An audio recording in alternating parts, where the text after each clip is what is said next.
Hello and welcome to the Happy Healthcare Professionals live show. I hope you're well.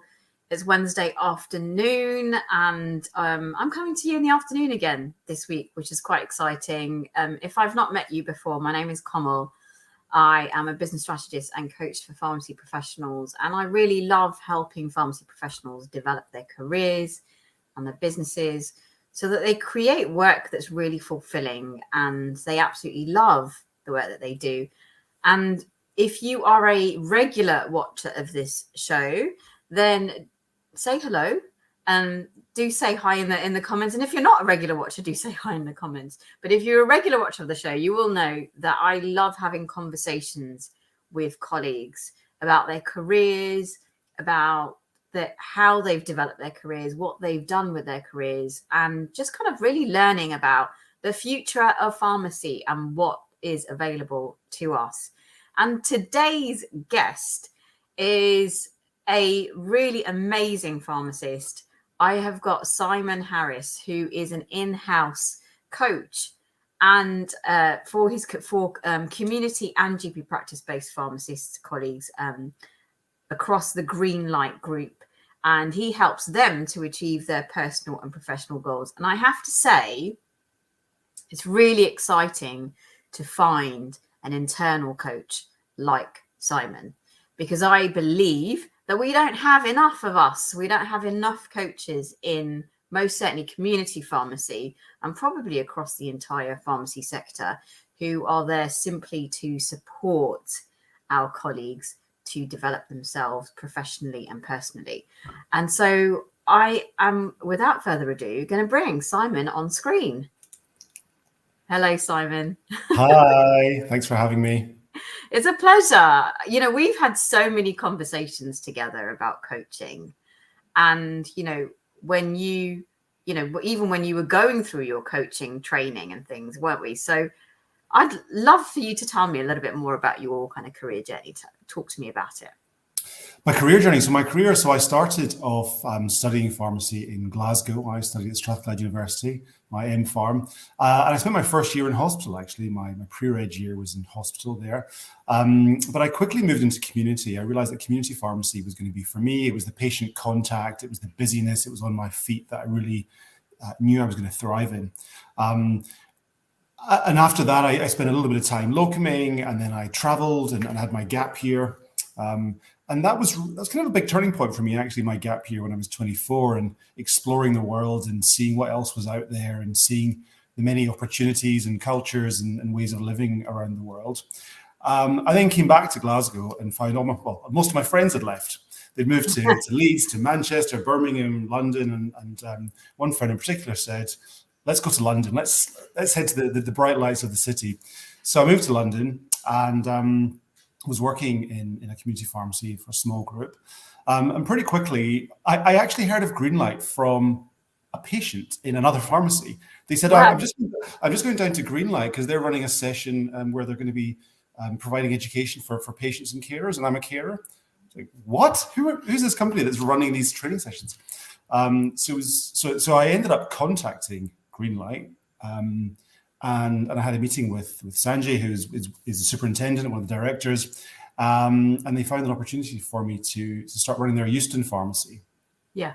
And so I started there in 2010, and for 4 years I was running their pharmacy. And it was in 2014 that I had a conversation with one of the directors at Greenlight, and I said, being in community pharmacy now for over 10 years, my passion's moving a little bit. My heart's not in it in the way that it used to be. And I said to him, look, I actually ran a teaching session the other day just on law and ethics for trainee pharmacists. Really enjoyed it.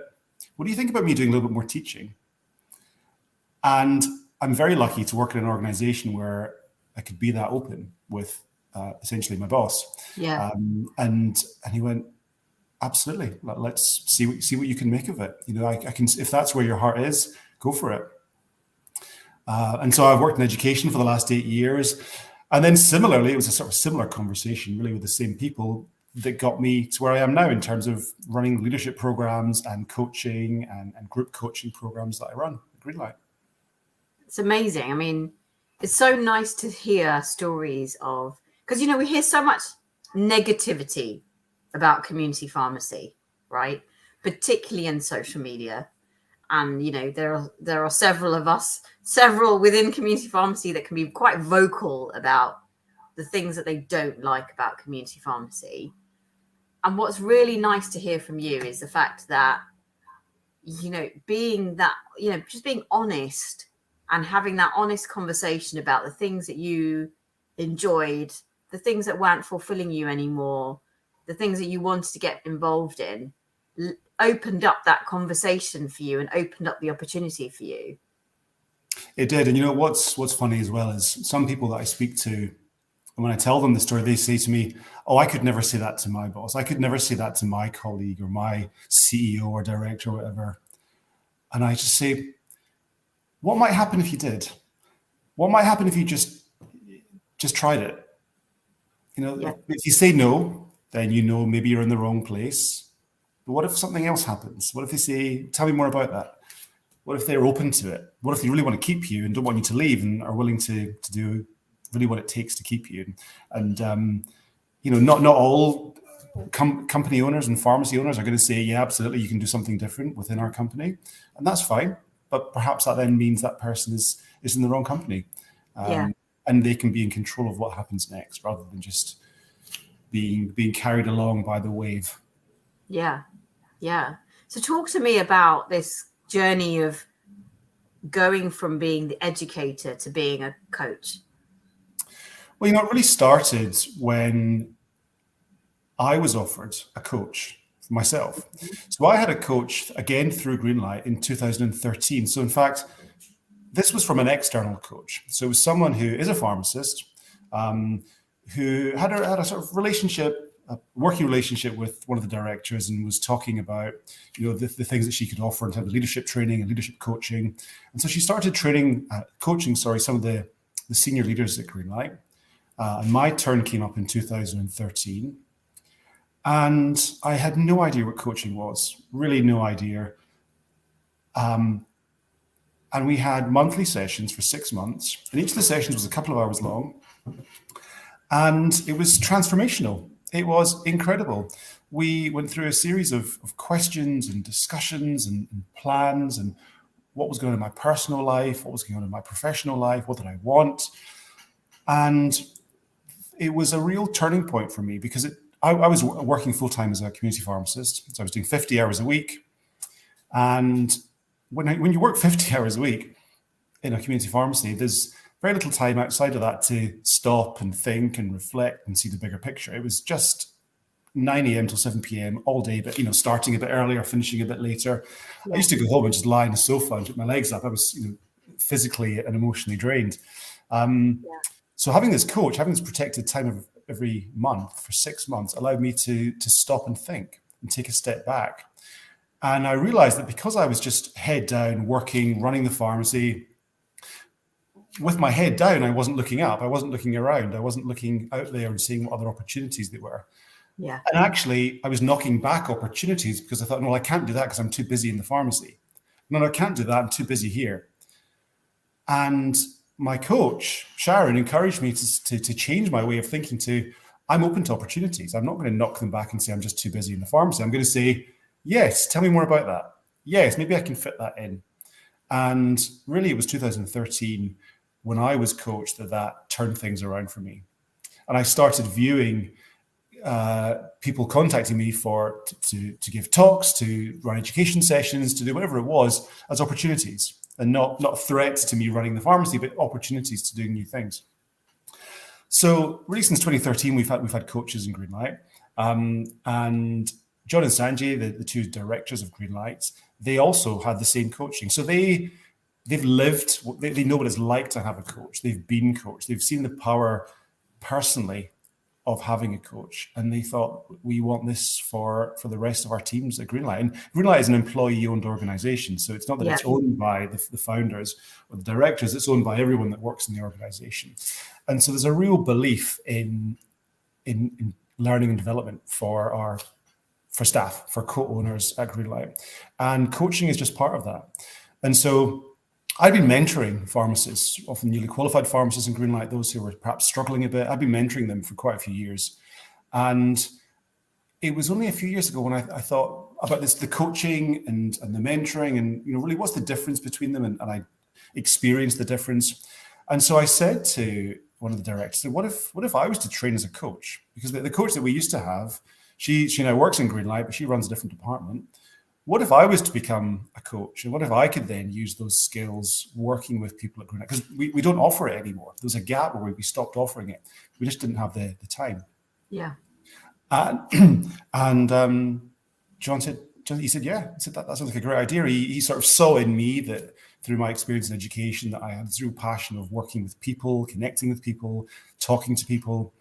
And so I did it. So I found a course, and it's just been the most amazing training program. And, I've received so much coaching myself as part of my training to become a coach, which has just been incredible. And, I really look forward to every session as an opportunity to smash through issues, challenges, difficult decisions. It's just been incredible.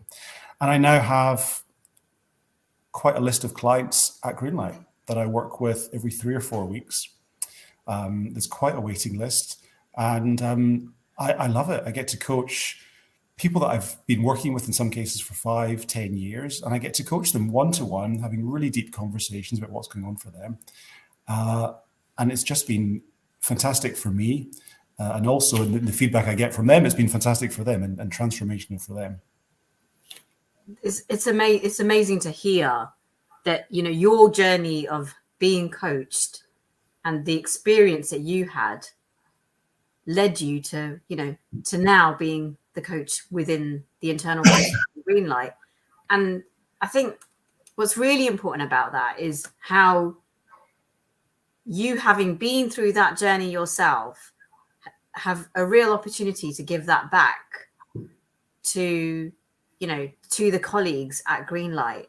So tell me about how it's really affecting them. How is it affecting your colleagues? I know you mentioned that, you get really positive feedback, but what are the kind of real big shifts that you're seeing have happened in your colleagues as a result? Well, so if I sort of generalize about some of the themes that are coming through. So, I mean, the first one is people saying to me, I've never had the time to stop and think like this. I've never given this question you asked me any thoughts. I've never thought what I really want to do. I've never thought what it is I really enjoy. I've always just thought I had to keep working. And I know I don't get the time to really exercise or do those hobbies, but I'm working. And when we stop and think about that, when they stop and think about that, they go, actually, that's not what I want to be doing. It's really not. I'm really not. I can see where this path leads to. It leads to me being either burnt out or physically and mentally unhealthy, and not in a place where they want to be. And so the biggest thing is just time and space to stop and think. Really, I explain when I say to people that I'm looking to coach them, I say, I'm going to be your thinking partner. I'm not here to tell you what to do. I'm just here to help you think. Because the magic of coaching is that you have all the answers inside you. You just haven't been able to unlock them yet. And it does feel like magic. It feels like I've got this sort of magic wand that I can help people to unlock whatever it is that's in themselves. And these eureka moments when they go, yes, I need to do this and this and this, and that will give me the time that I need for my well-being, for my work. Part of it's about conversations. People often worry about difficult conversations. And how to have them and what might happen. And people often catastrophize. If I say this, they'll say this, and then our relationship will be destroyed. This will be over. And so we talk about that. We maybe play it out and role play it and think what really might happen and what else might happen and what the opportunities in that. People have been able to sort of get a renewed sense of confidence in what they're doing. And the power and the impact they're having on patients, on their communities, and their colleagues. That's been really powerful.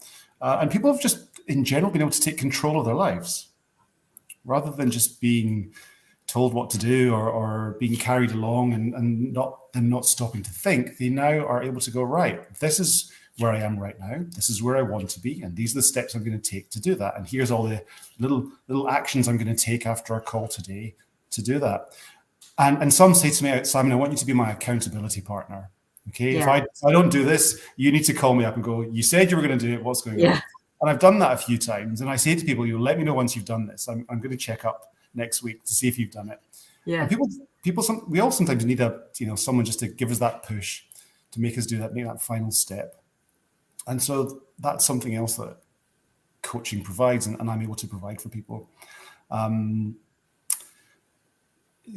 just these new possibilities, this new way of thinking. And if people are thinking about alternative careers, perhaps they might be thinking, what's going on outside Greenlight? Then that's fine.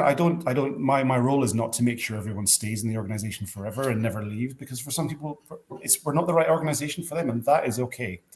If people sometimes say to me, as an in-house coach, what happens if people say they want to leave the company? And I say, well, I will help them leave the company. Yeah. I'm not going to try and keep them if they don't want to be here. But we'll make sure it's in the right way and it's right for them. And we'll talk about different things to make their exit, if that's what they want to do, really work for them. Yeah, I mean, there's so much of what you've touched on that I've certainly seen through coaching that I've done, with individuals, in terms of them just having that breathing space to, to think, to extract. We need, there's time to be in the doing, and there's time that you need where you allow yourself the space and you allow yourself the opportunity to just observe, like you're an outsider to your life. And it's kind of like you take that step back and you take that observatory view and you're like, what have I done? What does it mean to me? What do I want to do? Those questions. And like you said, a coach's role is to ask those questions that we haven't asked ourselves. And often I find in most certainly in pharmacy is we get so wrapped up in the doing that we forget who we are, like as individuals. We forget, who actually am I as a pharmacist? Why am I a pharmacist? And why am I here? Why am I doing this role? Like, what does it actually mean to me? Completely.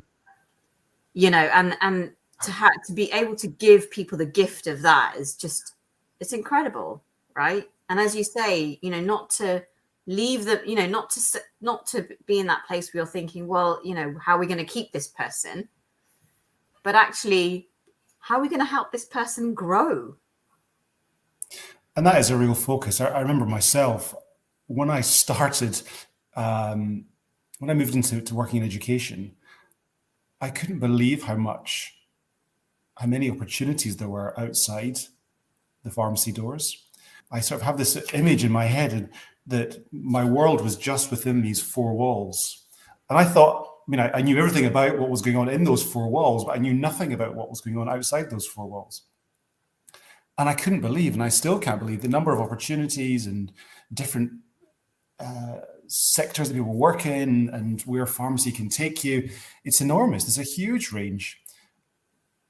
But you have to have your head up and your eyes open and ask questions and be open to meeting new people and taking a risk sometimes to really reap the benefits of that. And sometimes a risk might mean a conversation with someone and you're not sure how that conversation is going to go.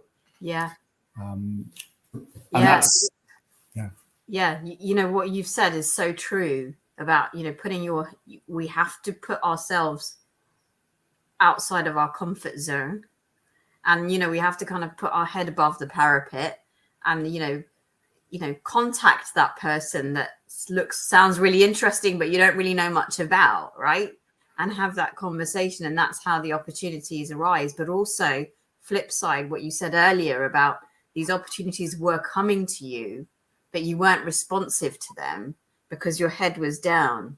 And that's what coaching provides you with, because when you get that space and you now have become attuned to the opportunities, you're not batting them away. You're actually, saying, well, let's explore this. Where is it going to take me? Right? Completely. And if if someone, for example, wanted like me to work in education, as soon as they realize that and they start opening their eyes to that and being alert to opportunities, they'll see there's loads of opportunities to get into. But once it's really at the front of your mind, you start to see people everywhere that work in education, and you want to do that. It's a bit like when my wife was pregnant with our first child. Suddenly, everyone, all the women around us are pregnant. Everyone's pregnant, and there's pushchairs everywhere. But it'd always been the same number. I just never noticed it. It was never in my head. I'd walk past it, and suddenly it was right. What I was thinking about the whole time. It's a bit like coaches. Are there any coaches in pharmacy? Yeah, there's quite a lot. And it wasn't until I asked the question and started looking for them that I found them. Yeah. And there's more out there I haven't connected with. But focusing on something, suddenly the abundance of those people that do that thing, they're there. And that's been really interesting for me as well. Yeah, it is amazing. It's really amazing that once you open your mind, and I think this is really important. It is a lot to do with mindset.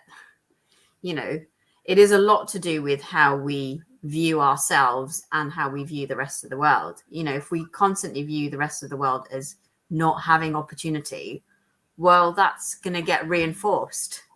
The opportunity is just not going to come. But if you are constantly viewing the world as there is plenty of opportunity, well, guess what? That opportunity is going to present itself to you, Yeah. Yeah, it's a bit like that sort of the scarcity versus the abundance mindset. And exactly. Having, switching to an abundance mindset, there's enough for everyone. There's opportunities out there. There's enough to go around. It's not that if you miss something, it's gone forever. Having that mindset and that sort of growth mindset and being open to opportunities, that's really what I've tried to embrace. And it's worked for me. And it's not always easy, and there are difficult times, and I've really got to put myself outside my comfort zone, particularly when I started coaching.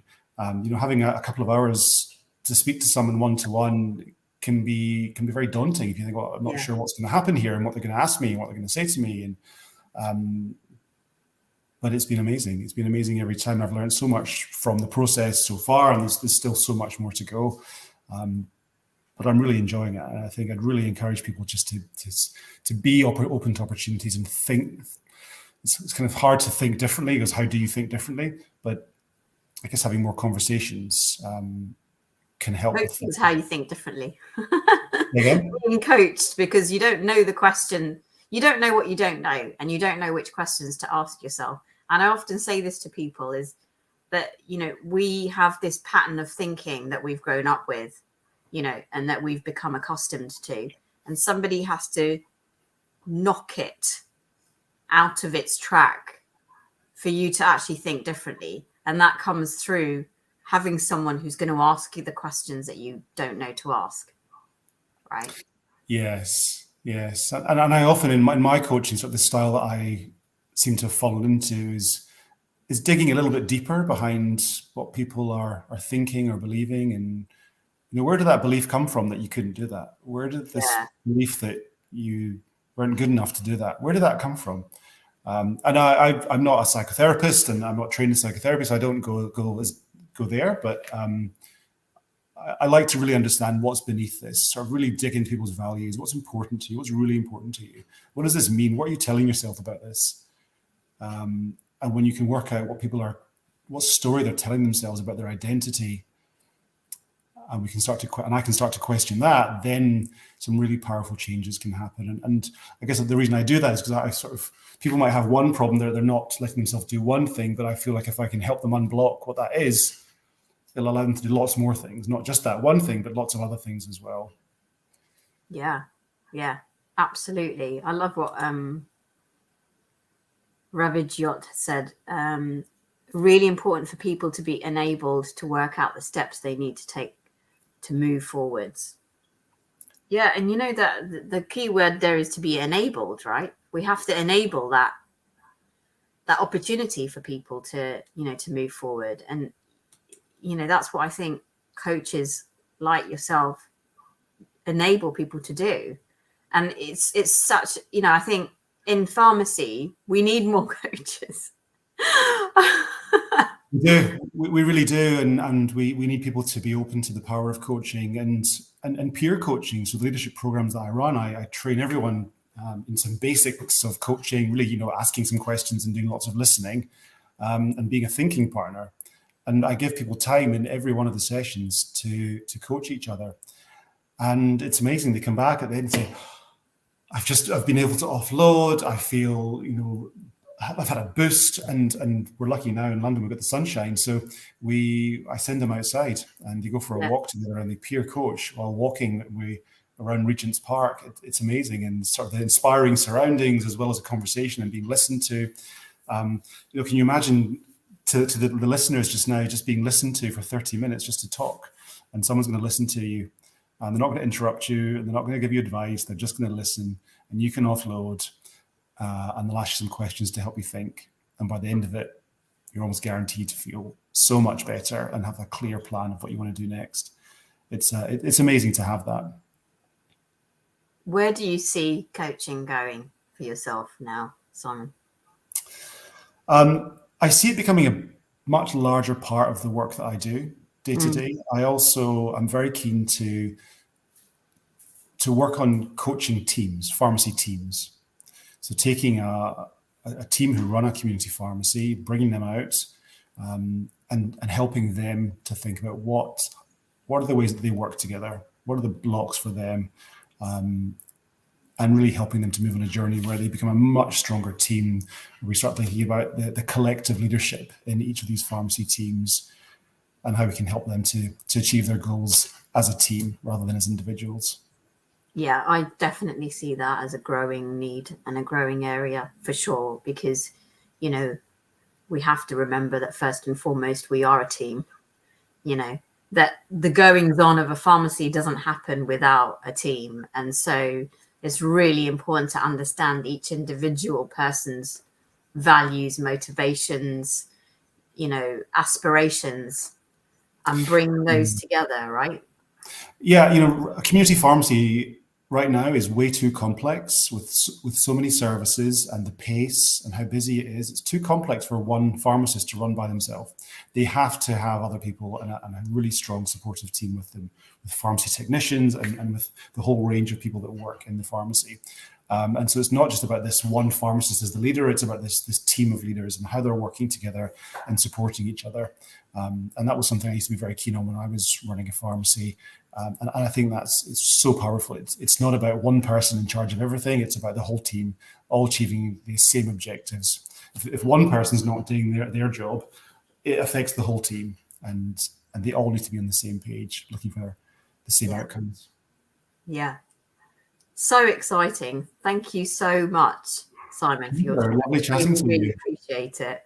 I always enjoy having conversations with you about coaching because I learn as well. Like we're always, and I think that's another part of growth mindset, is that you're a perpetual learner.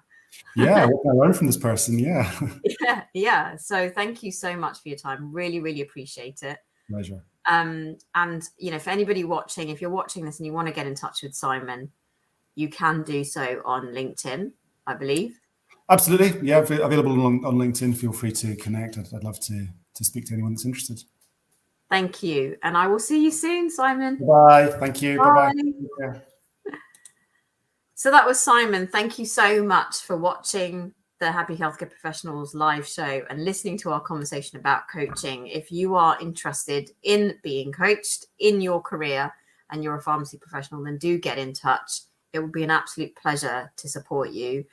As we've mentioned today, we need more coaches in pharmacy. We need to build our self-confidence as a profession and to support one another, to really step outside of that comfort zone and work in areas and open up opportunities that we didn't even know were available to us. So if you would like to talk about your career and talk about what your next steps are, then do get in touch, and I will see you at the next Happy Healthcare Professionals live show next week, which is going to be at 8 p.m. next Wednesday. So do note the time, and I'll see you then. Take care. Bye.